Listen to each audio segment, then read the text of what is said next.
Hello everybody, welcome back to the channel That Model Railway Guy, and welcome to the second video on my modular railway layout. And as you can see, since the last video, quite a lot of work has been done.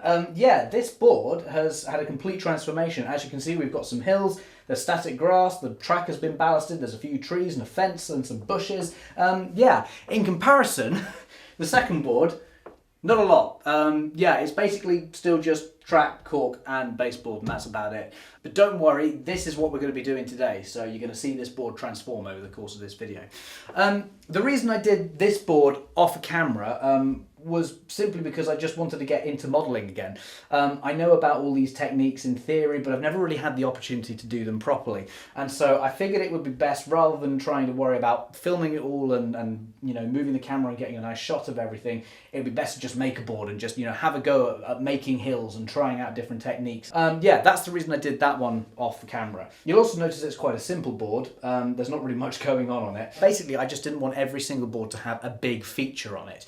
When you're traveling on a train, when you look out the window, you don't necessarily always see a farmhouse or a building or a road or a river or something like that. Sometimes you do just look out and there are just fields or grass and sheep. So yeah, it's less is more in the sense that I don't want every single module to feel like it's crammed full of stuff, and yeah, I just wanted to have some kind of scenery where the train just gets to run through. We will have a little bit more on this second board though, because that's going to be the scenic break into the fiddle yard, so let me show you what I've got planned for that. So this board is the module that will normally attach to one end of the fiddle yard, and to disguise the break in the back scene, I've decided to have a bridge going over the railway. This is a Metcalfe kit which is wide enough for 2 tracks, and I've used this one partly because the line is on a curve here, but also as it's a preserved railway, I'm imagining it was originally a double track line, but the Preservation Society have only restored a single track, which is pretty common for a lot of steam railways today. Up on the hill near the bridge, I'm going to add a couple of little farm buildings as well, just out in the middle of nowhere. This first one is the Will's Forge kit, which I've made, and I just like the look of it, so I'm going to make use of it here with perhaps a little path leading down from the road. I've also had a go at scratch building again, and I've made this little building out of mountboard and Slater's brick sheets, and I'm rather pleased with how it's come out. It's a sort of a large tool shed, I guess, which was built much more recently than the Forge, so it's more modern, but still built using similar materials. If you look at the overall scene, the track on this module will actually be in a bit of a cutting, and you can see that I'm not putting the bridge right up against the back scene either. This is just so that if anyone ever does look through the bridge, there's still a bit of scenery on the other side and you can't see straight into the fiddle yard. But hopefully it'll be enough of a visual block that the fiddle yard entrance won't be too noticeable. So yeah, that's the plan. Let's get on with it. Right, so annoyingly I lost the footage of the first few steps, but as you can see I've got the bridge glued into position, and also the basic shape of the hills has been decided too. In this instance, the hills have been formed with blocks of polystyrene that hold up a mesh of chicken wire, which gives it its basic shape, and then the whole thing has been covered with a layer of paper mache just to set the position before I add the plaster bandage. As you can see underneath, it's all a bit of a mess, but it looks okay on the surface, which is all that really matters. I'll admit, using chicken wire is a bit of an old-fashioned method these days, and the only reason I'm using it here is because we had some spare chicken wire lying around that wasn't being used, so I thought, yeah, I'll have some of that. Shortly after that, I put down a layer of plaster bandage, or mod rock, and this has really made the hills, as you can imagine, rock hard. In addition to the mod rock, I've also used a bit of modelling compound in select areas too, and you can see these little holes in the surface, which is where my trees will go eventually. I also wanted to have a go at making some rocks, so I used a plaster mould from Woodland Scenics to cast a few small rocks that I'll be embedding into the hillside. To do this, again, I used the modelling compound, and I just slapped a bit on the side of the cutting, put the rock in place, and then built up the compound around it to make sure it stayed where I wanted it to, and also to blend it into the rest of the hill. As you can see, I've got quite a few rocks in this area, and my logic here is that the land would have originally continued in a gradual slope downwards, but when the railway came along, they blasted their way through, creating this cutting, which has unearthed a few of the rocks. Next up was to do some painting, and you can see all of the plaster bandage has now been painted brown, and this was just so that if I miss any areas when I put the static grass on later, you'll see more of a dirt colour underneath instead of the white. The rocks have also been painted too, which was done using some watered down acrylics, mainly blacks and blues, but there's also a little bit of yellow and green in there too for variation. This was my first attempt at doing rocks, and I think it's come out okay. They're certainly passable, but there are definitely a few things I'd do differently next time. Another area that needed painting was the sides of the rails. Now this is an area that some people often miss, but I personally think it can really change the appearance of a model railway. Obviously we have to keep the tops of the rails clean so that the locos can still pick up power, but the sides of the rails would start to rust and get dirty over time, so I'm putting on a quick layer of rail match sleeper grime, and I think it makes a really big difference.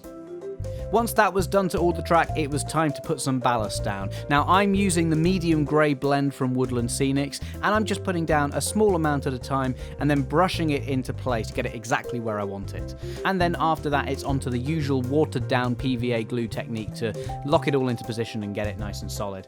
By the way, I'm not going into too much detail about all these different techniques here, as this is more of an overview video, but if anyone would be interested in me doing individual how-to videos on all the different basic techniques that I'm using, then definitely let me know in the comments, and maybe that's something I can do in the future for you guys. So, now that the ballast is in place, it's starting to look a bit more like a proper model railway. You might also notice as well that we have a road surface now. Yeah, it's not the best, but there's still a bit of weathering to be done on that, but it's basically just a mixture of polyfiller and then a bit of grey paint and also a bit of sand and ballast sort of mixed in there just to give it a bit of texture. It's kind of worked. It was certainly a learning process. I think I know what I would do better next time to make it better. But yeah, it certainly worked out pretty well. As I say, there's a bit of weathering to make that sort of a little bit more road-like. You might also just be able to see as well on the sides of the road and also on the side of the track as well is a little bit of dirt. When I say dirt, I do mean literally dirt. That is dirt from the garden that I just, you know, sieved into a box basically and sprinkled on the layout and PVA'd down, much the same way that I did the ballast as well, just with watered down PVA and a little bit of washing up liquid. And that's worked out quite well. That is essentially so that when the static grass, which we'll be getting to next, when the static grass goes down, it sort of thins out a little bit more towards the area of the track and the ballast and also the road as well. You don't just see the brown paint sort of shining through, it's just to give it a little bit of texture and a little added depth in there as well. And another area where I've also added the dirt is around the buildings, just to give it a bit of a different ground texture than all the grass everywhere. So yeah, as I said, it's on to static grass next, and yeah, this is hopefully where the module will really start to come alive. So let's get to it. So as you can see, here's a quick time lapse of some of the static grass going down, and as you'll soon see, it really brings the entire module to life. This is just a 2mm base going on here, but I also did add some 4 and 6mm layers afterwards in different colours, once again just to give the whole thing a bit of variation.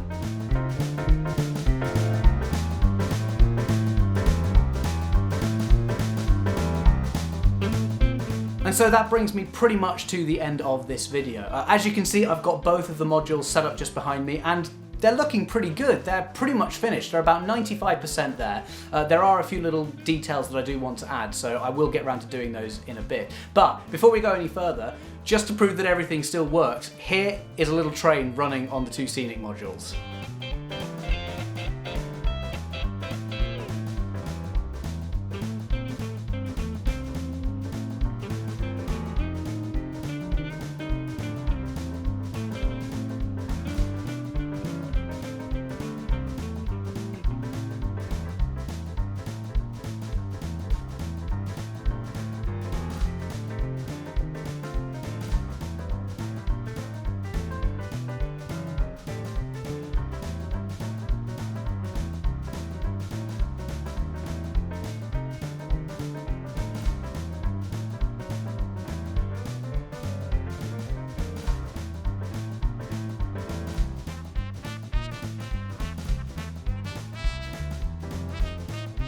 So as you can see, the 040 Peckett is back out again as my testing loco, and this time I've given it a little goods train just for a bit of fun. As I said when I was doing the static grass, I have added a few extra layers over the top of that original base layer, so you can see there's a few sort of longer static grass fibres now, and a few different colours in there as well, just to give it a bit of variation. So we've got some darker colours, we've got some lighter colours, we've even got some sort of dead grass going on in there. So yeah, it was really good fun sort of having a go at doing static grass. I might do a sort of a proper video on just that in the future as well.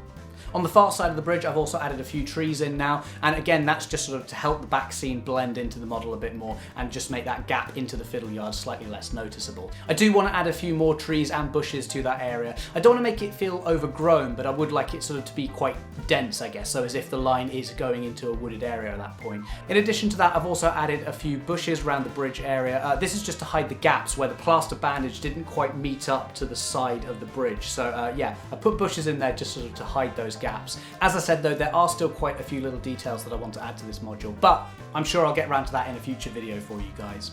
Speaking of future videos, the next one in this series is going to be all about how I'm joining the modules together and how I get the tracks to line up and all the scenery to sync up and everything. Yeah, I know a lot of you guys have been asking in the comments exactly how I'm doing that, and so rather than writing out a big long comment response where I go into detail about how I'm doing it, I figured I'd just make a video all about that where I go into full detail about exactly what I'm doing and how I'm doing it and how well it's working as well. So yeah, keep an eye out for that, and hopefully that will be with you very soon. In the meantime though, that is going to be it for this video, so thank you so much for watching, and if you haven't already, please do make sure you subscribe, like, leave a comment, and also hit that bell icon to get notifications, especially if you want to keep updated with how the layout's going. But yeah, as I said, that's it for this time. Thank you again so much for watching, and I'll see you in the next video. Bye!